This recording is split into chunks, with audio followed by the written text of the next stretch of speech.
Om Swastiastu. Baik, sebelumnya, perkenalkan nama saya Nikhtut Ayu Srinadi, presensi 6 dengan NIM 2211013187 dari kelas B1 Denpasar semester 5. Nah, di sini saya akan mempresentasikan materi mengenai adat istiadat yang ada di daerahku. Nah, adapun topik yang akan saya bahas yaitu mengenai adat istiadat yang ada di daerah Bali. Baik, langsung saja ke pendahuluan. Nah, Bali yang dikenal sebagai Pulau Dewata tidak hanya memikat dengan keindahan alamnya, tetapi juga dengan kekayaan tradisi dan budayanya yang unik. Nah, adat istiadat di Bali merupakan warisan leluhur yang terus dijaga dan dilestarikan oleh masyarakat setempat. Budaya ini berakar kuat pada agama Hindu, yang telah bercampur dengan kepercayaan lokal, menciptakan tradisi yang penuh makna dan spiritualitas. Dalam presentasi ini, kita akan menjelajahi lebih dalam mengenai adat istiadat yang menjadi jantung kehidupan masyarakat di Bali. Baik, langsung saja ke pembahasan yang pertama. Nah, di sini saya akan membahas mengenai sistem kepercayaan dan tradisi agama, yaitu yang pertama ada filosofi Trihita-Karana. Nah, Trihita-Karana adalah inti dari kehidupan masyarakat Bali yang mengajarkan harmoni antara tiga aspek utama, yaitu ada Parahyangan, Pawongan, dan Palemahan. Nah, Parahyangan merupakan hubungan manusia dengan Tuhan, tercermin dalam kegiatan ibadah di pura. Selanjutnya yaitu ada Pawongan. Nah, hubungan manusia dengan sesama diwujudkan melalui kehidupan bermasyarakat yang penuh dengan gotong royong. Dan yang terakhir, yang ketiga, yaitu ada Palemahan, yaitu hubungan manusia dengan alam, ditunjukkan dengan penghormatan terhadap lingkungan seperti menjaga kesucian sungai dan gunung.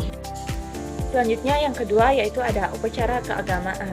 Yang pertama yaitu ada upacara ngaben.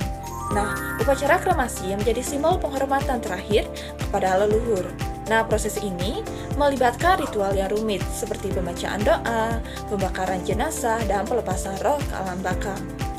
Yang kedua ada odalan, yaitu perayaan ulang tahun pura yang biasanya diiringi dengan tari-tarian persembahan dan makanan khas.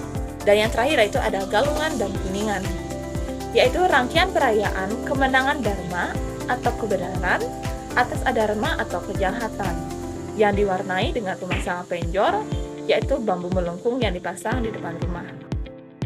Selanjutnya yaitu ada pembahasan kedua mengenai kesenian dan tradisi budaya. Yang ke-A ada tari-tarian tradisional. Yang pertama yaitu ada tari kecak.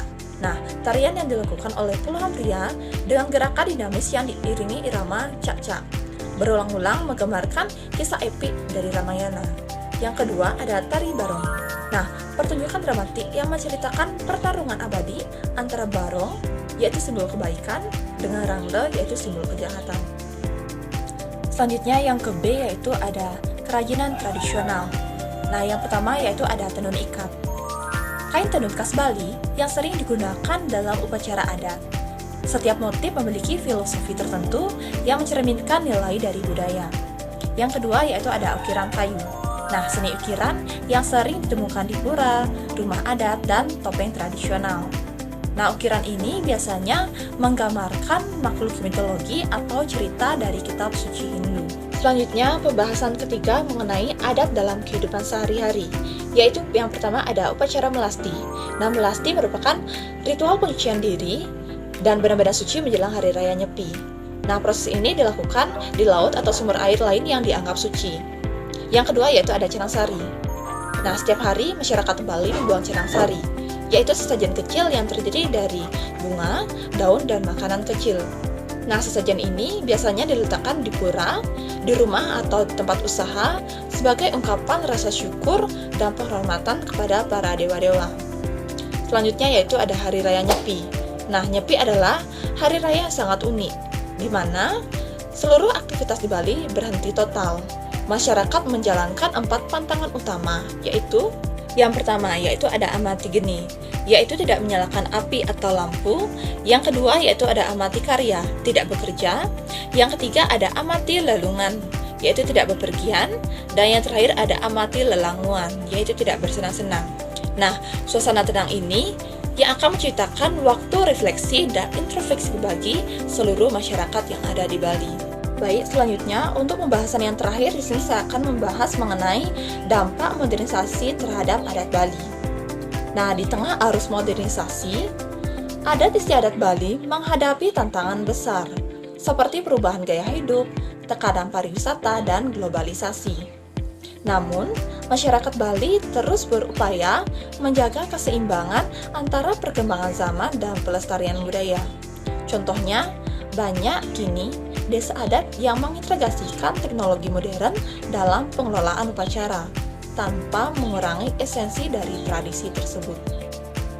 Baik, karena pembahasan materi sudah berakhir, di sini saya akan menyampaikan kesimpulan mengenai materi yang sudah saya paparkan tadi. Nah, kesimpulannya, adat istiadat Bali adalah cerminan harmoni antara manusia, alam, dan Tuhan. Nah, tradisi ini tidak hanya menjadi identitas budaya, tetapi juga menjadi daya tarik wisata yang unik. Oleh karena itu, penting bagi kita semua untuk ikut melestarikan budaya ini, agar tetap hidup dan diwariskan kepada generasi mendatang. Dengan menjaga adat istiadat Bali, kita juga menjaga kekayaan Indonesia yang beragam. Baik, sekian pemaparan materi dari saya. Apabila ada salah kata, baik disengaja maupun tidak sengaja, saya mohon maaf yang sebesar-besarnya. Akhir kata saya tutup dengan mengaturkan Parama Santi. Om Santi, Santi, Santi Om.